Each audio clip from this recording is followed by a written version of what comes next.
السلام علیکم، welcome to my channel ناولسٹک چاہتوں کا سفر ایپیسوڈ نمبر 5۔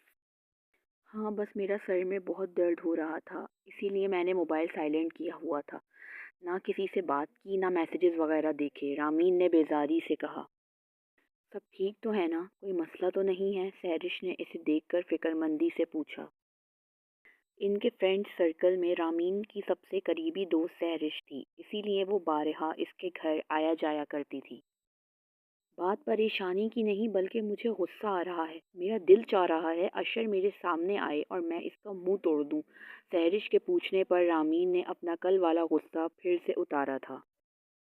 رامین کے غصہ کرنے پر سہرش کو ساری بات سمجھ میں آ گئی تھی۔ ہاں میں جانتی ہوں رامین، یہ تھوڑی پریشانی والی بات ہے، پر کوئی بات نہیں، زندگی میں ہار جیت چلتی رہتی ہے۔ نیکسٹ ٹائم انشاءاللہ تم ہی جیتو گی، اور پھر تم تو کلاس کی ٹاپر ہو نا، تمہیں کون بیٹ کر سکتا ہے؟ سہرش نے اسے تھوڑا ٹھنڈا کرنے کی کوشش کی تھی۔ یہی تو ساری بات ہے، مجھے کوئی بھی بیٹ نہیں کر سکتا تھا، لیکن اس اشر نے کیا ہے۔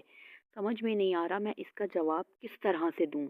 وہ سمجھتا کیا ہے خود کو؟ پہلی دفعہ اس نے میری انسلٹ کی اور دوسری دفعہ مجھے بیٹ کیا۔ رامین انتہائی طیش میں تھی۔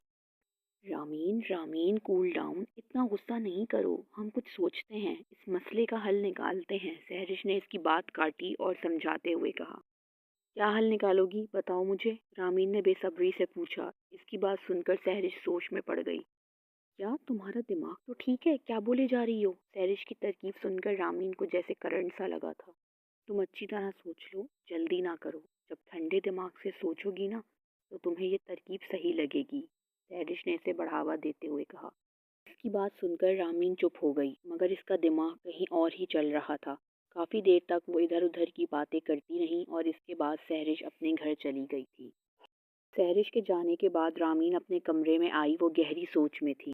سہرش ٹھیک کہہ رہی ہے کیا؟ مجھے ایسا ہی کرنا چاہیے۔ اس نے بہت سوچا اور اس کے بعد اس کے دماغ نے ایک فیصلہ کیا۔ اگلی قسط جلد۔